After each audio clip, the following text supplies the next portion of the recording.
আমার মেয়ে স্কুল থেকে এসে বলতেছে, আম্মু টক মিষ্টি একটা আইসক্রিম আমাকে খেতে দাও প্লিজ আম্মু, আমাকে একটা আইসক্রিম খেতে দাও। তো আসসালামু আলাইকুম, ওয়েলকাম টু মাই চ্যানেল। কেমন আছেন আপনারা? আশা করি সকলেই ভালো আছেন।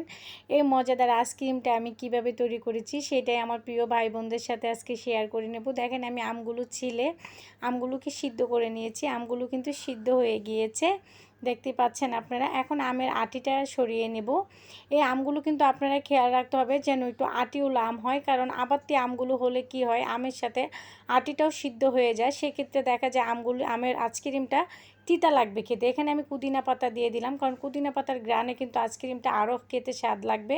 আর এই পাটায় আমি চিনি বেটে নিয়েছিলাম, সেটাতেই আমি ভাবছি বেটে নেব, কিন্তু দেরি হয়ে যাচ্ছে বোধহয়। আমি ভাবলাম যে না, আবার একটু ব্লেন্ডার করে নেব। দেখেন ব্লেন্ডার মেশিনে দিয়ে আমি পানি দিয়ে নিলাম, তারপরে এখানে যে বাটা চিনি ফাঁকি করা সেটা দিয়ে দিলাম, বিট লবণ দিয়ে দিলাম, সাধারণ লবণ দিয়ে দিলাম, দিয়ে কিন্তু আমি এটাকে ব্লেন্ডার করে নিয়েছি। দেখেন আপনারা চাইলে কিন্তু ব্লেন্ডারটা ভালোভাবে না হলে চালনি দিয়ে চেলে নিতে পারেন, কিন্তু আমার ব্লেন্ডার সুন্দরভাবে হয়ে গিয়েছে, তাই আমি চালনি দিয়ে আর চেলে নেব না।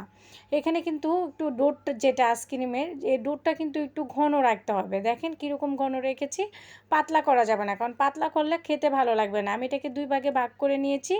একটাতে সবুজ ফুড কালার দিয়ে দিয়েছি আমি, যেন আইসক্রিমটা দেখতে সবুজ হয় আমের মতো, আর বাচ্চারাও একটু পছন্দ করবে। আর এখানে কিন্তু পুদিনা পাতা আর বিট লবণের কারণে আইসক্রিমের স্বাদটা আরও বেড়ে গিয়েছিল, আর খুবই সুন্দর একটা ঘ্রাণ আসতেছিল। আর এখানে আমি কাপে দেখেন একটু জর্দা রং মিলিয়ে নিয়েছি, দেখতেই পাচ্ছেন।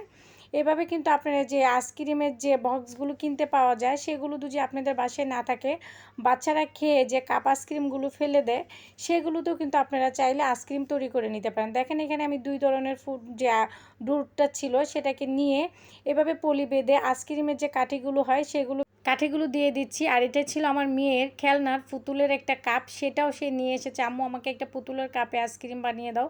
দেখেন এটাতেও কিন্তু খুব সুন্দর একটা আইসক্রিম হয়ে গেছে। আইসক্রিমটা কিন্তু সুন্দরভাবে সেট হয়ে গিয়েছে। এখন সারা রাত্র ফ্রিজে রেখে দেখেন আমি একটু পানিতে এভাবে ভিজিয়ে নিতে হবে। আলোতে দেখা যাবে টানাটানি করতে গেলে আপনার আইসক্রিমটা নষ্ট হয়ে যাবে বা ভেঙে যেতে পারে। দেখেন আইসক্রিমটা কিন্তু আমি টান দিতেই হাতে চলে আসতেছে সুন্দরভাবে, দেখতেই পাচ্ছেন কত সুন্দরভাবে আইসক্রিমগুলো হাতে খুলে চলে আসতেছে। আর এখানে দেখেন কাপ আইসক্রিমটা মাশাল্লাহ দিলে আরও সুন্দর লাগতেছে, আর আমার মেয়ের পুতুলের কাপে আইসক্রিমটা তো আরও ভালো লাগতেছে। তো আমরা তো সকলে মিলে এই আইসক্রিম বানিয়ে খেয়ে নিয়েছি।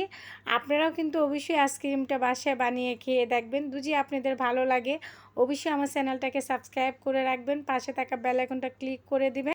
বাচ্চাদের প্রতি খেয়াল রাখবেন। আপনারা সকলেই সুস্থ থাকবেন, ভালো থাকবেন। আল্লাহ হাফেজ।